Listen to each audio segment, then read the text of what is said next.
अस्सलाम वालेकुम साथियों, उम्मीद कंदा ठीक है। खैरियत सां हूंदासीं। असां तव्हांखे सेखारींदासीं इंशूट ऐप तां एडिटिंग कीअं कई। त असां सभु पहिरियों वेंदासीं प्ले स्टोर ते वञी करे असां कंदासीं इंशूट खे सर्च करे असां कंदासीं ओपन। त असांजो पहिरियां खां डाउनलोड थियल आहे। अगरि तव्हां डाउनलोड न आहे त डाउनलोड करे तव्हां कंदव ओपन। त असां हलंदासीं इंशूट ऐप ते। त असीं वियासीं कुझु इन तरह इंटरफेस शामिल थिए थो। ऐं असां हाणे कंदासीं सिलेक्ट तस्वीर जेका वीडियो एडिट करणी आहे। त असां ब्लैक में सिलेक्ट कईसीं। त हाणे असां जेका अगरि तव्हां कहिड़ी बि साइट चाहियो टिकटॉक या यूट्यूब या फेसबुक, त असां फेसबुक साइट ठाहींदासीं तस्वीर। त तव्हां इन तरह उनखे यूज़ करे सघो था।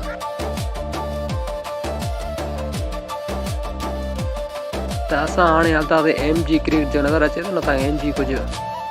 त इनखे हणी करे तव्हांखे जेको आहे त जेको रिमूव वारो बटण आहे इनखे हणी करे तव्हां कंदव तस्वीर सिलेक्ट। असांजी तस्वीर तव्हां ॾिसी रहिया बिल्कुलु रिमूव थी वई आहे। अगरि तव्हांखे बि ईअं तस्वीर रिमूव करणी आहे त पंहिंजी तस्वीर फेस जी या कंहिं तरह जो ठाहिणो आहे, मतिलबु तव्हां तस्वीर शामिल असां हिकु अदद ॿी तस्वीर शामिलु कंदासीं जेका असां हिन में एडिट करणी आहे। असां हिकु ॿी तस्वीर शामिलु कईसीं। त हाणे असां हलंदासीं पंहिंजी वीडियो जी तरफ़ त वीडियो कीअं एडिट कजे।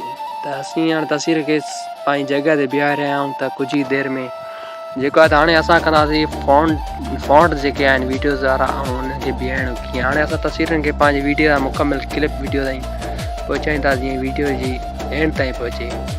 तव्हांखे ॾिसी करे ईअं ई बिल्कुलु जेको आहे त हणिणो आहे। त असां हाणे फॉन्ट लिखी रहिया आहियूं जेके वीडियो जा टाइटल आहिनि।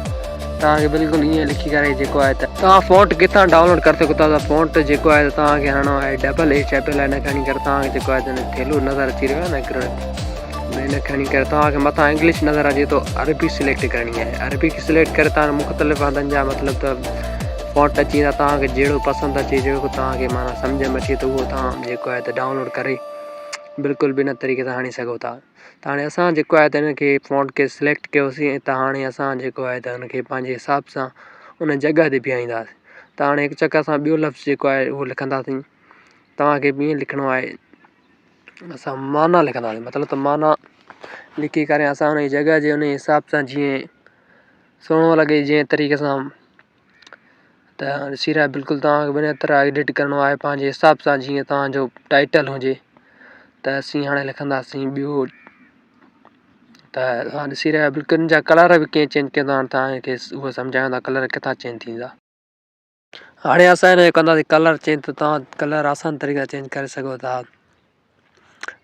जी भर में ई आहे। हिनखे हणी करे तव्हां कलर आसान तरीक़े सां असां कंदासीं हाणे कलर खे चूज़। त असांखे जेको आहे त कलर कहिड़े तरह जो बीहारणो आहे। त तव्हांखे इन तरह पंहिंजो कलर पसंदि करिणो आहे। त असीं जेको आहे ग्रीन बीहायोसीं, साओ कलर। त असां इन जे साइड में जेको तव्हांखे नज़र अची रहियो आहे उनखे हणी करे तव्हां इन जी कुझु माना चेंजिंग आणे सघो था।